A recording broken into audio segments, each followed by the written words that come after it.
Hello everyone, I am Anisha. Welcome all of you to my channel that is virtual classes.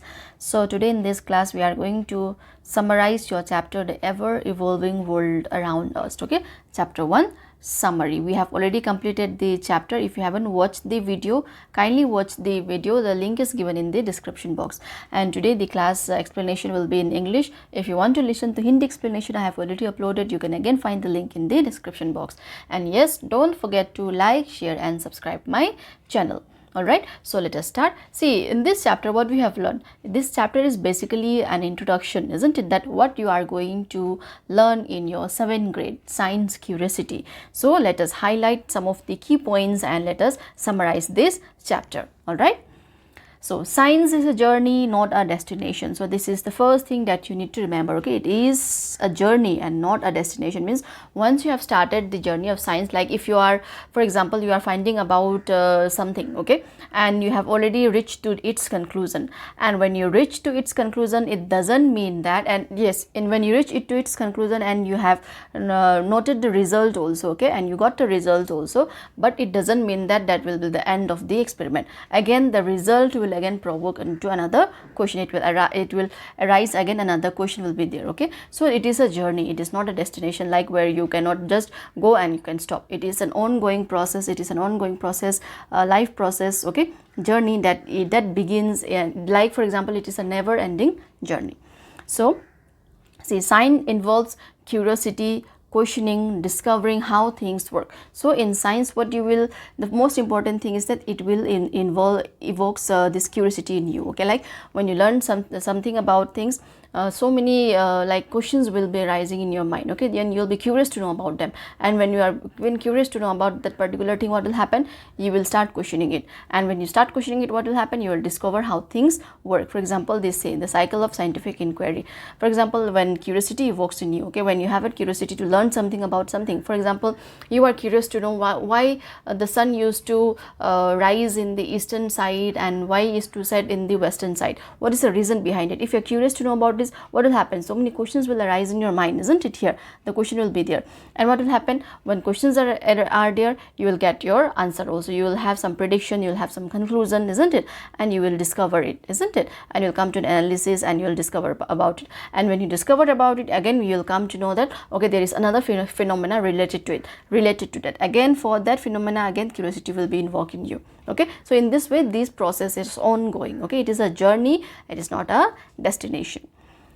And this chapter encourages student, okay, to not just read but experiment and observe. So in this chapter, what see, this is an introduction and it evokes curiosity in you, and it tells us what you are going to learn in your upcoming chapters and what you are going to learn in your overall class 7th grade, isn't it? So this chapter will always encourage the student, okay, not just to read and learn the factual things and memorize everything, okay, but it will encourage students to experiment and to observe the thing which it had discovered. Like it will read, okay, they will read, and after reading, what will happen? Some curiosity will be there, and after curiosity some questions will be there, and when questions are there, experiments are there, isn't it? And after experiments, what happen? Observation will be there, and when observation comes, again you'll find about new thing, again that process will go on.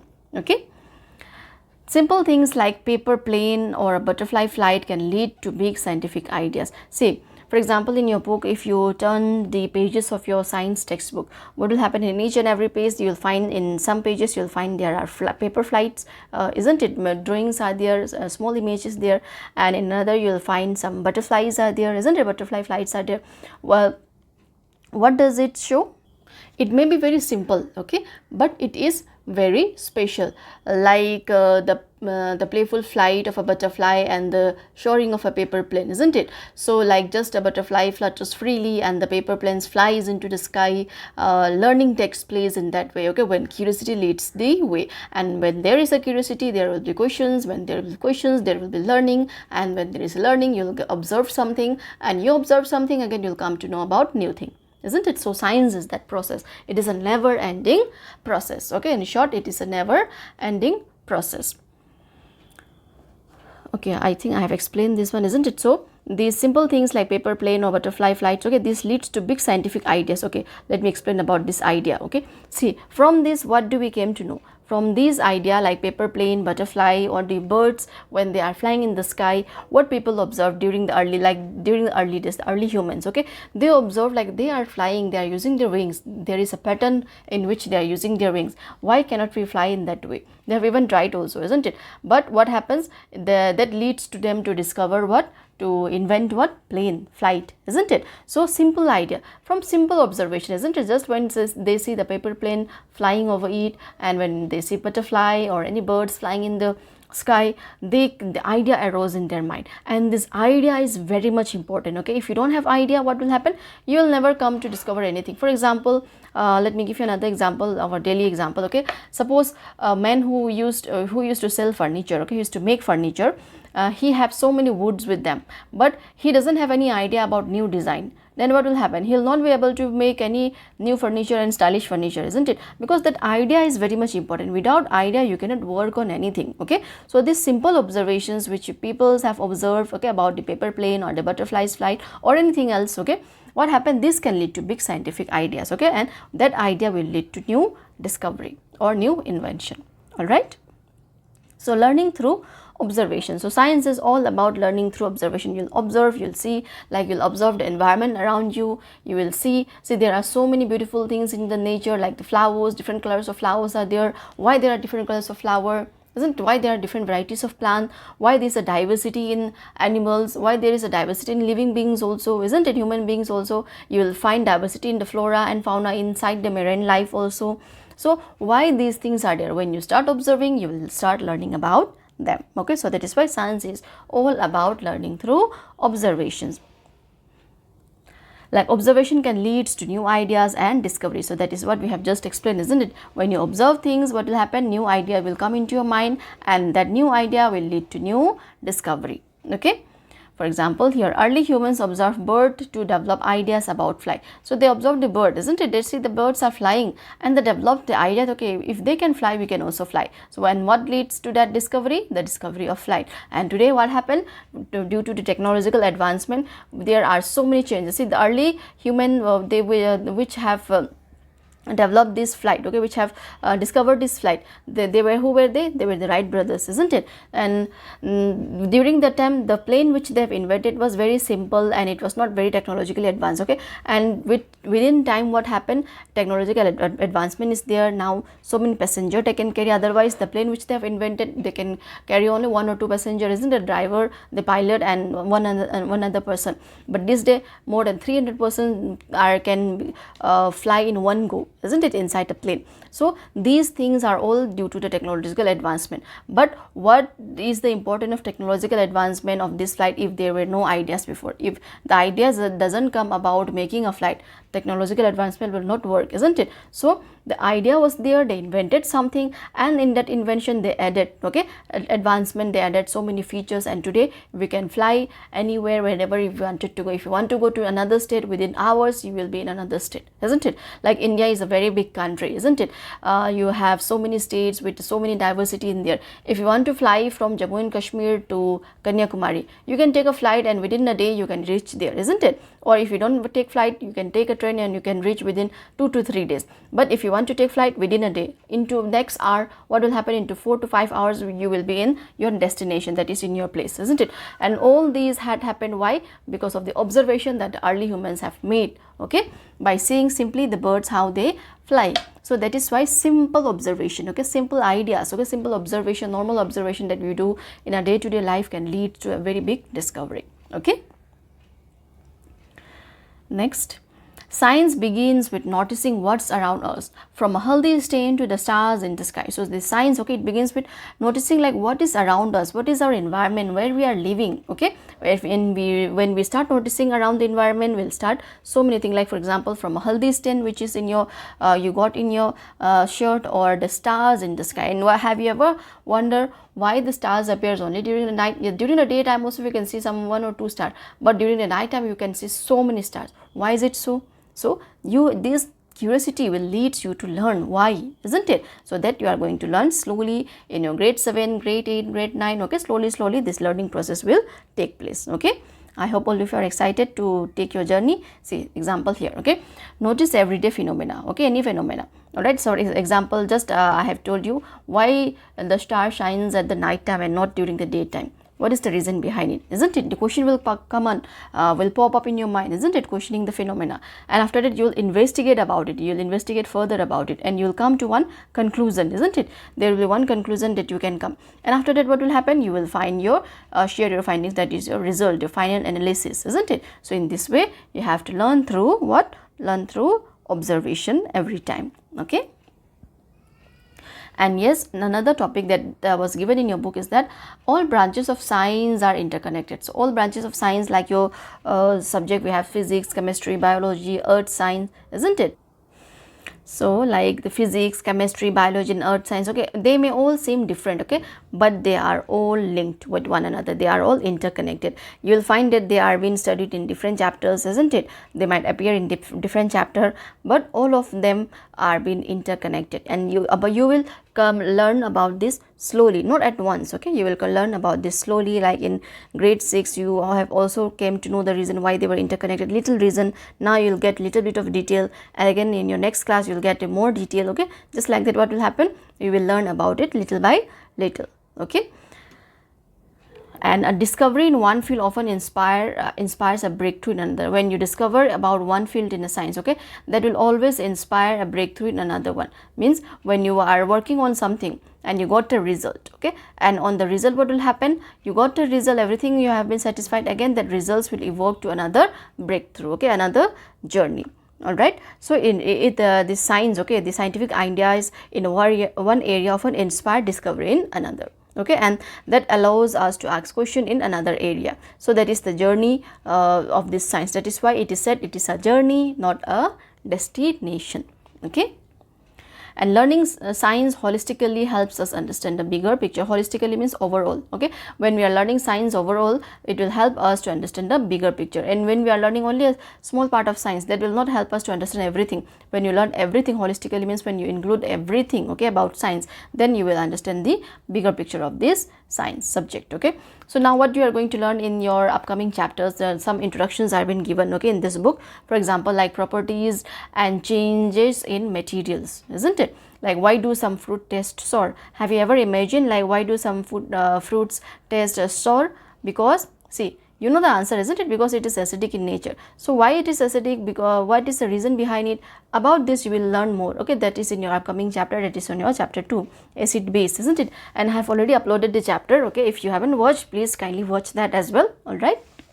And like suppose next, what makes turmeric stain changes color when washed? See, when you got a turmeric stain on your shirt, when you are and when you use soap water or any detergent, okay, to make the stain remove, what happens? The stain turns their color, isn't it? There is some changes in the color, like the stain will turn into reddish brown color. And what is the reason behind it? It will not go at once, okay. First it will turns into reddish brown color, and when you again wash it properly, after 2 to 3 hours, what will happen? Your shirt will be normal, okay. The color of the shirt, your white shirt will be white. After otherwise what happens? Haldi stains are little difficult to go, okay, and there are so many products available in the market also, which you can use them and you can remove the stain. And what is those product and why is that product reacting with that haldi stain? We can know the reason, isn't it? So we are going to learn about this in your chapter number 2, okay. And learn to classify matters like metals and non-metals based on their properties. So we will also learn how to classify these materials like metals and non-metals. Like in your chapter grade 6 you have learned about the magnetics, isn't it? Magnets. And what happened? What do you learn in that? You learn that only metals used to attract on magnets, isn't it? Otherwise non-metals doesn't have any magnetic properties with them, and they are not attracted towards magnet. So here in this grade you will learn about that in little bit detail again, okay, about these metals and non-metals based on their properties, okay. Next we have our electric circuits and conductors. So you are going to learn about the electric circuits and conductors, like what materials helps a bulb glow. See, when we switch off the bulb, there is no light, isn't it? no current there. And when we on the bulb, what happened? The bulb started glowing. So what material has been using, what material has been used to make that bulb glow? So we will learn about everything in your electric circuit and conductor chapter. Okay, and student will learn about conductors, insulators, and how electricity flow. So you will all learn about the conductors, the insulators, okay, and how this electricity flows, okay, the current flows. And why is it possible to off a bulb by just one switch, isn't it, and on a bulb by such just one switch? Not only bulb, in case of fan, isn't it, in case of fan, or in case of AC, or in case of your washing machine, refrigerator, by just turning one switch it started working, isn't it? So we will learn about all those things. Okay, and we are also going to learn about some reversible and irreversible changes. Like reversible changes means you can reverse them. For example, if you have melted ice, you can again reverse that process by again freezing the ice, isn't it, freezing the water, and it will again become what? Ice. And there are some irreversible changes, like for example, if your battery, okay, tossed battery, not today's battery which are chargeable, which are not chargeable, okay. Early days we used to use those batteries, isn't it, which are not chargeable. So that when these batteries run out, what happened? We cannot make it reverse, isn't it? We cannot make the battery again work, and cannot make the torchlight glow again. So that is irreversible change. This is just a small example which I have given you. Okay, you will learn about in more detail, okay, in your upcoming chapters. Like, and what kind of changes are these? Like, just I have mentioned reversible and irreversible changes, isn't it? Like ice melting versus fruit ripening, which can be reversed. So this can be reversed. Ice melting, isn't it? When you are melting ice, it turns into water, and that water can again be reversed into ice, isn't it, by freezing it. But whereas when a fruit is been ripe, can you reverse that process? No, isn't it? We cannot reverse that process.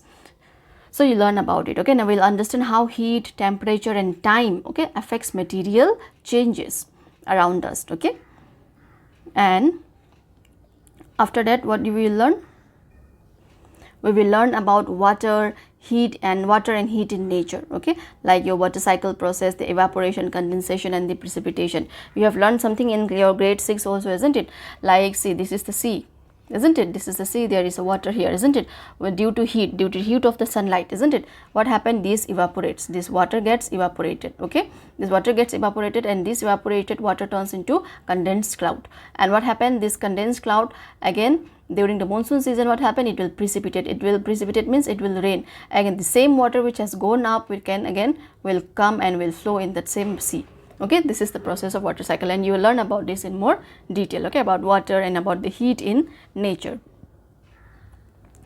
and like effects of sunlight, okay, on glaciers and underground water flow. Like glaciers used to melt, isn't it, when it is very hot, and why is it happening? You learn about that. Okay, and the underground water flow. See, underground water flow is the level of the water remains safer when there is enough water, isn't it, when it rains enough. Otherwise, if it doesn't rains, then what will happen? The underground water flow will be harmed, isn't it? And when for example, like in all our home we have tap running water, and most of the tap running water are being supplied from this underground water, and when the underground water dries, then we will face problem, water scarcity will be there. Okay, that is why in the desert area, where there is a very little rainfall, they have so many problem related to water, because rainfall is not enough, isn't it? And the groundwater, the land is all dry, agriculture cannot be happen, that there is no water in the underground level. So that is why they are facing water challenges problem. Okay,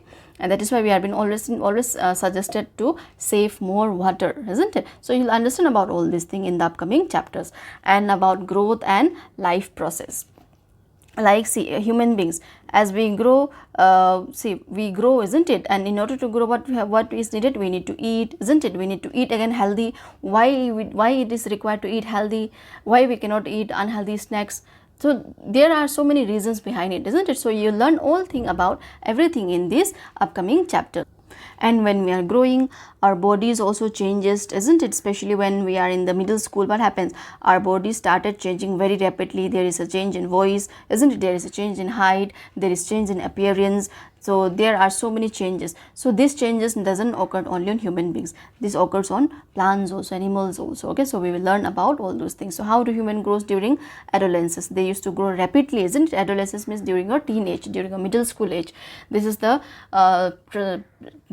process. Okay, this is the stage where you grow very rapidly. Okay, and it is a bridge between your childhood and your teenage, okay, adulthood.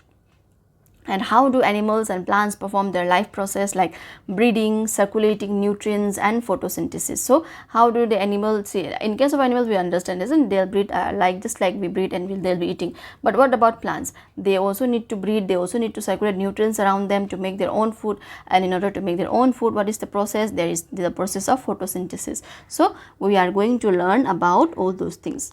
Okay, how they get their foods and how do they also breed. Okay, there are so many questions, isn't it? So we are also going to understand about this phenomena, and we are also going to understand the life, okay, the life which is present in our earth. Okay, and we have to, like, how earth have balanced this beautiful and balanced these natural things, okay, beautifully and carefully.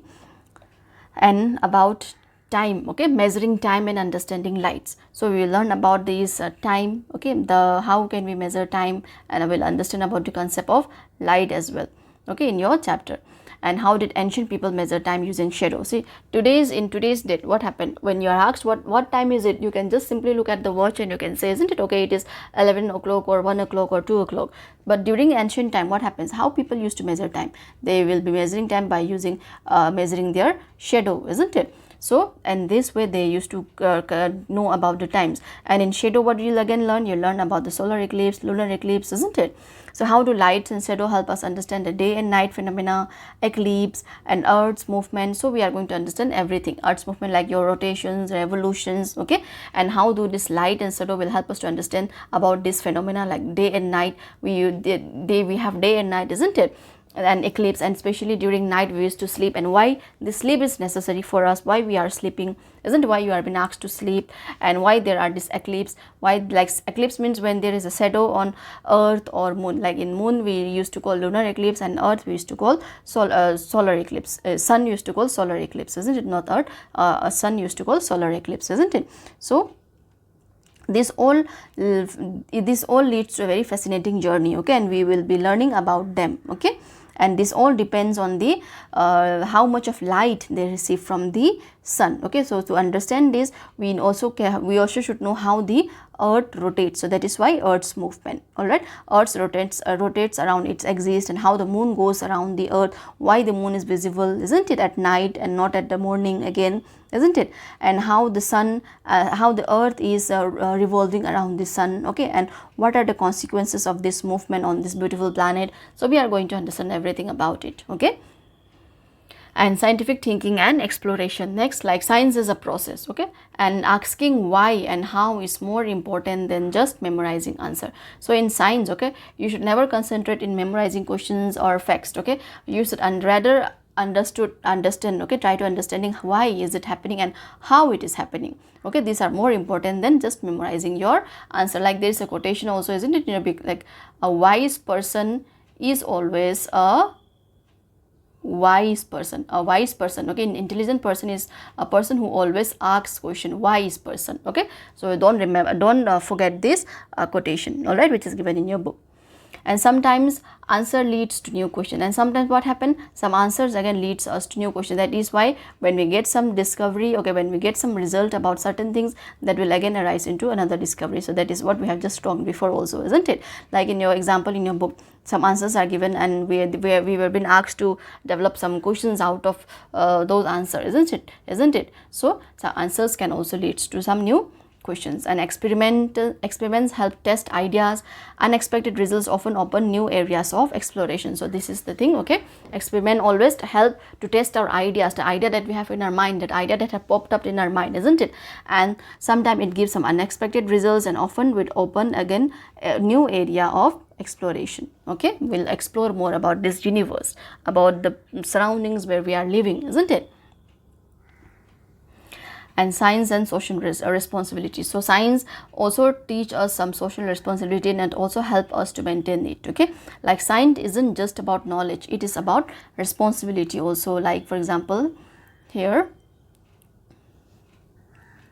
understand the impact of human action on the environment. See, we human activities, okay, we have done our human activities that leads to so much of exploitation to the environment. Okay, the impacts like deforestations, cutting down of trees, isn't it, like deforestations, and throwing of industrial waste in the sea, which is choking the marine life over there, the flora and fauna, isn't it, of the sea, of the marine life, and also disturbing the habitats of animals, isn't it, disturbing the biodiversity. So we, when we learn science, okay, we understand about all these things. Okay, and there are also some roles that we need to play and how we can save our earth. So science teaches us everything. Okay, learn how science can help us move towards a sustainable future. So through science, what happens when these human activities have harms, okay, human actions have harms so much in the environment, science also help us to move towards a sustainable future. It will also lead us to like how we can redo it. Okay, like deforestation we can redo by afforestation, isn't it? So there are so many things, and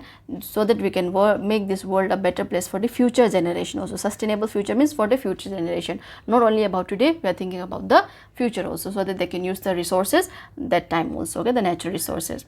So what this chapter prepares you, okay, this prepare like some unit topics have been given, isn't it, and what you are going to learn. So like property of materials, there you are going to learn why matters behave the way they do, isn't it, and changes around us like reversibles and irreversible changes you can learn. And in electric circuits you'll learn about the conductors, insulators, flow of electricity. And in water and climate you'll learn about the water cycle, the heat, okay, the environmental effects. And the human and plants you'll learn about the growth, respiration and the photosynthesis. All right, and in earth and space you'll learn about the day and night concept, the eclipse, the planetary motion, that is the rotation and the revolution. And in time and light you'll learn about how light helps measures and understand time, how this help us to understand time and it measures time. Okay, so we are going to learn all about this, and basically this chapter is to evoke curiosity on you, so that you'll understand what you will learn, and some interest will also be there, isn't it, within you. If you don't have any interest in learning, what will happen? That will not lead to anything, isn't it? You will waste your time. So if you want to listen, if you want to learn science properly, what you need to do? You need to be curious, you need to listen everything carefully. There should be interest within you, isn't it, to learn new things. Otherwise it will be of no use. Okay, so thank you everyone for watching my class. So that was all about today's class. Okay, we have completed the subscription, the summary, sorry. And yes, don't forget to subscribe my channel. Okay, and I'll bring some questions also related with this chapter. Although this chapter not much questions will be asked in the exam, but also I'll bring some few 2 to 3 questions, okay, important questions which can be important for you. Okay, and if you haven't watched the chapter 2, I have already uploaded, kindly watch that as well. Okay, and yes, don't forget to like, share and subscribe and give a like button. Okay, don't forget to hit the like button of this video as well, and share with your friends as much as possible. Okay, so thank you everyone for listening. All of you have a very nice day ahead.